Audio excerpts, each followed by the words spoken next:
বানিয়েছিল আমরা তা না কিন্তু পুড়িয়ে দিয়েছিলাম। এসআই সন্তুষ্টি কিন্তু আমরা জ্বালাই দিয়েছিলাম। আপনি আসছেন, ঠিক আছে, তো ওই জায়গা থেকে কোন সাহসে নিয়ে কথাটা বললাম আমি জানতে চাই আজকে। আমি স্ট্রিক্ট এখানে এসেছি। আমার বলতে হবে আমার বাইকে কেন গ্রেপ্তার করা হয়েছে এবং কেন বার্গেনিং করা হলো। আমার এতগুলো ছেলে এখানে বাইশে আসছে নাকি? তিনজন গ্রেপ্তার হয়েছে, মানে জুলাই গণঅভ্যুত্থানে অংশগ্রহণকারী তিনজন আমি না, আমার সাথে আন্দোলন করেছে সামনে থেকে, ফোনে বলেছিলাম, ছবি পাঠিয়েছি সবাই। তুমি দেখো না আলামিন, দেখাইছো না? সোনার দেখাইছে, ভাই আমার কাছে পাঠিয়েছে, পাঠানো হয়েছে, আমার কাছে কেউ পাঠাইছে কিনা? এই জহুরুল কেসাই, জহুরুল ভাইকে উনাকে ঢাকায় আনেন, পাঠানো হয়েছে। আপনি কি বলেছেন? না, আপনি রিপ্লাই দিয়েছেন, আমাকে দিয়েছে কিনা? আমাকে তো দেয় না। আপনাকে তো হয়েছে তো, এগুলো আপনি দেখেন না।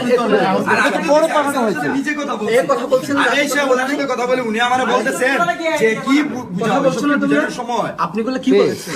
আপনি ওদেরটা বাদ দেন, আপনি আমারে কি উত্তর দিবেন? আপনি বলছেন ঠিক আছে আন্দোলন করেছে তো কি হয়েছে, ও তো 23 সালের কমিটি। এটার মিনিং আমি বুঝতে পারি নাই। ছাত্রলীগ যারা ছিল ওরা কি আন্দোলন করছে